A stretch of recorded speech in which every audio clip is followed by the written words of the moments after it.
You're watching TAG TV.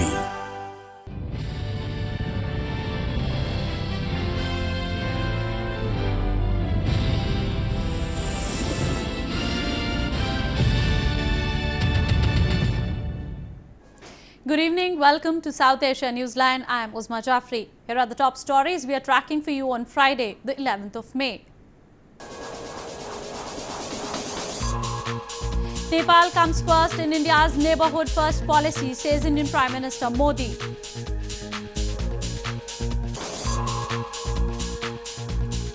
Indian Foreign Minister meets Myanmar's Suu Kyi in Naypyidaw to boost ties.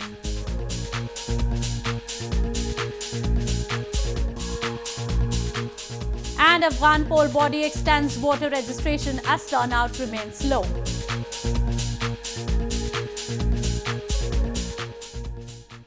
And now for all the details. Indian Prime Minister Narendra Modi on Friday, along with his Nepalese counterpart, inaugurated a direct bus service between Nepal's Janakpur and India's Ayodhya, the two sacred cities for Hindus.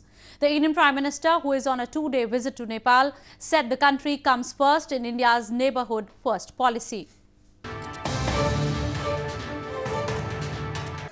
Indian Prime Minister Narendra Modi began his two-day visit to Nepal from Janakpur city on Friday. He was received by his Nepalese counterpart KP Sharma Oli, after which he performed prayers at the Ram Janki temple in the city. Janakpur is known as the birthplace of Sita, the wife of Hindu Lord Ram. The Ram Janki temple was built in memory of Sita in 1910. Later in the day, both Modi and Oli jointly inaugurated a direct bus service between Janakpur and India's Ayodhya city, the two sacred cities for Hindus. The bus service is expected to promote religious tourism in both Nepal and India. The Indian Prime Minister later also participated in a felicitation ceremony organized in Janakpur in his honor. इतिहास साक्षी रहा है, जब एक दूसरे पर संकट आए, भारत और नेपाल दोनों मिलकर खड़े हुए। हमने हर मुश्किल घड़ी में एक दूसरे का साथ दिया है। भारत दशकों से नेपाल का एक स्थायी विकास का साझेदार है। पहले During his two-day visit, Prime Minister Modi will hold talks with top Nepalese leadership to boost bilateral ties between the two nations. This is his third visit to Nepal and the first high-level visit from India since the formation of the new government in Nepal this year.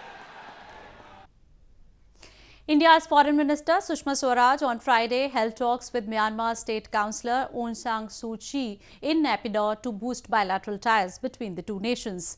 The two leaders signed 7 agreements related to capacity building, renovation of pagodas and other key areas.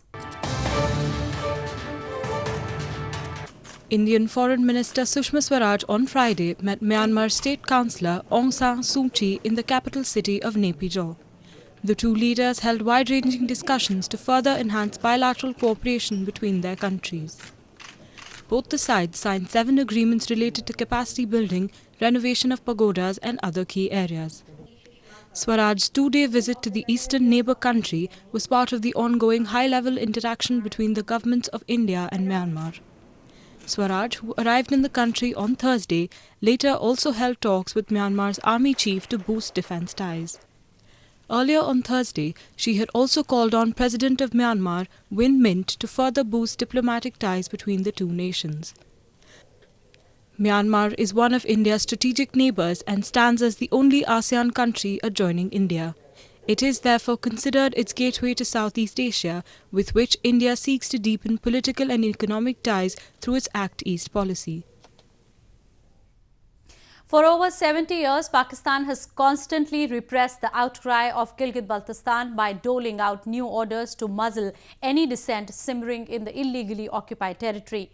Recently, one such document was drafted by Pakistan regarding the future constitutional status of the region. A A new proposal drafted by Pakistan on the future status of illegally occupied Gilgit-Baltistan has drawn ear from various politicians and activists.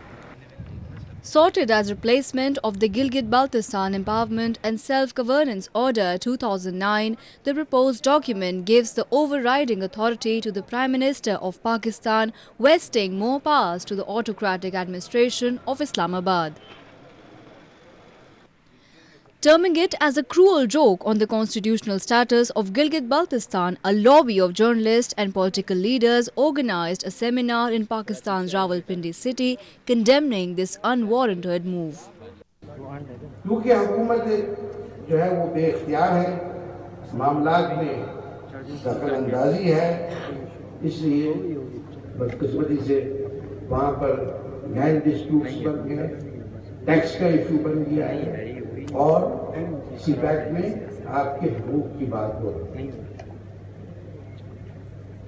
हम ये छोटी-छोटी चीजों के ऊपर ये देखते हैं, हमारे मसाइल का एक ही हल है, full and complete constitutional rights. हम सबको ये मुतालबा करना हुआ कि नंबर 1 कि जो जेसीसी है और जो वर्किंग ग्रुप है उन तमाम में गिलगित बल्तिस्तान को फौरी तौर पर नुमाइंदगी दी जाए। दूसरा कि अभी तक जो ज्यादती हुई है उसका अजाला किया जाए।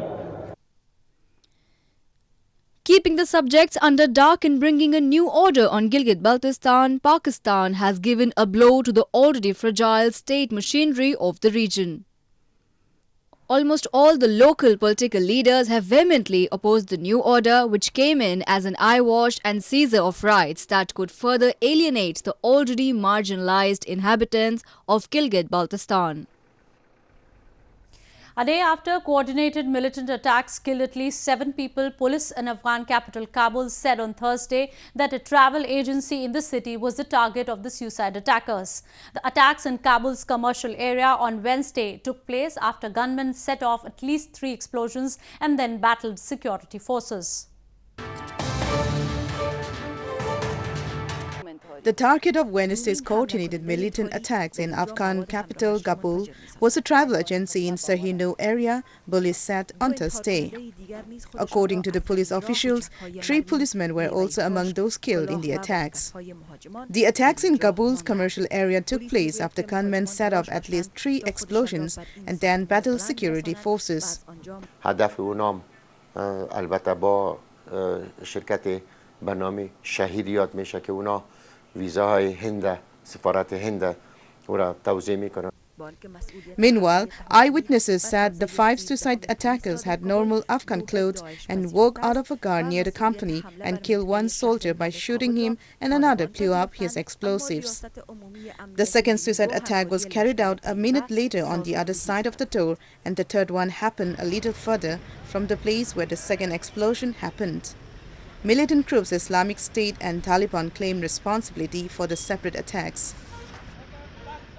The Independent Election Commission of Afghanistan on Thursday announced that the voter registration process will continue in the country for another month ahead of polls in October. The decision by the poll body comes as a bid to provide more opportunity for the people to participate in the voting process. Afghanistan's Independent Election Commission or IEC on Thursday announced that the voter registration process will continue in the country for another month. According to IEC, the decision to extend the voter registrations has been made to provide more opportunity to the people to participate in the process.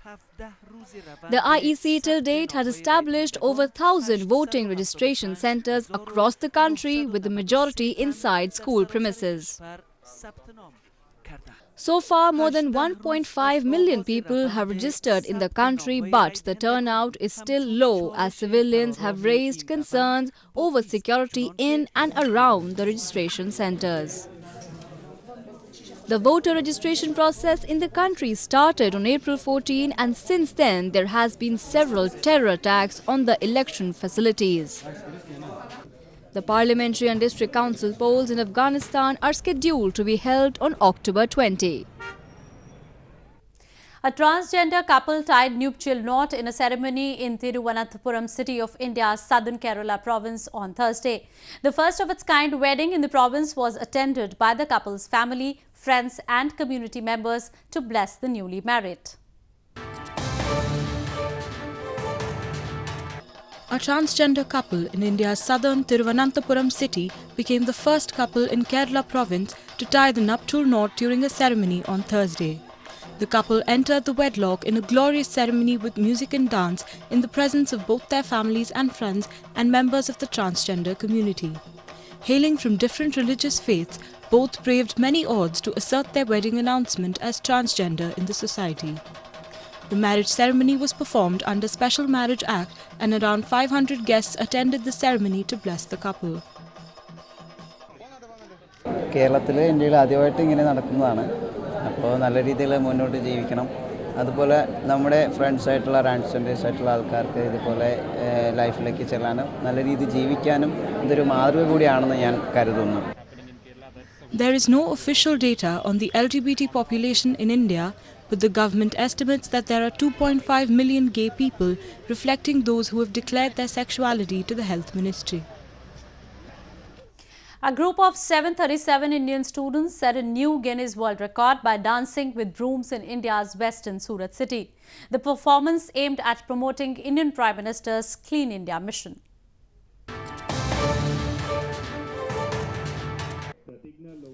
As many as 737 participants set a new world record by dancing with brooms in India's western Surat city on Thursday. A local school in the city organized the event to promote Indian Prime Minister Narendra Modi's Clean India mission and increase awareness among the children. Adjudicator from the Guinness Book of World Records said the minimum requirement of number of participants was 250 for the record. The students succeeded with flying colors as over 737 dancers twisted and turned with brooms. This record was never done before. That's why the minimum requirement was for 250 people. And today, with 737 successful participants, they have set a new record for the largest broom dance.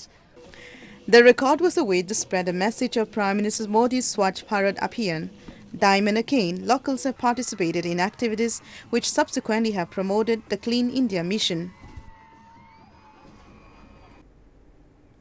Under a unique initiative, inmates in a jail in India's western Ahmednagar city will now be entertained with a radio station in its premises. The radio station will be operated and run by jail inmates. This initiative has been taken to divert prisoners from negativity and broadcast positive hymns and songs.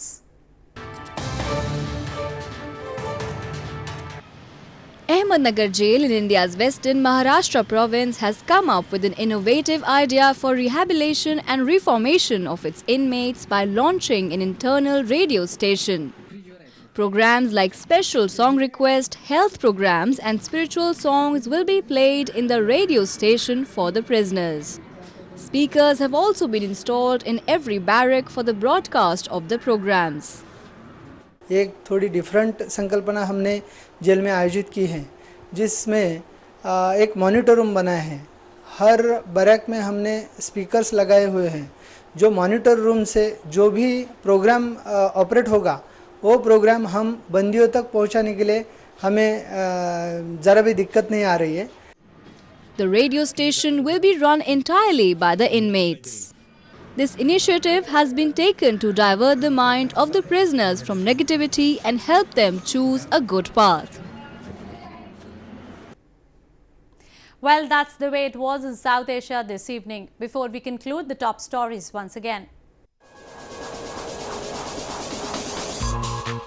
Nepal comes first in India's neighbourhood first policy, says Indian Prime Minister Modi.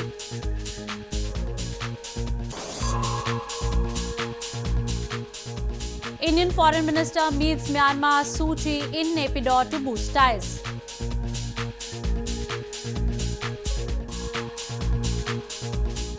An Afghan poll body extends voter registration as turnout remains low.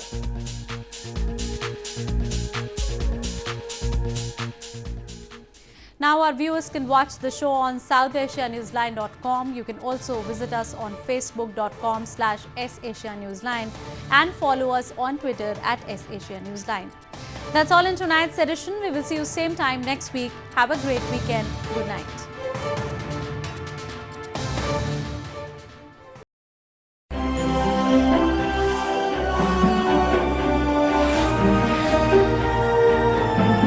You're watching DAC TV.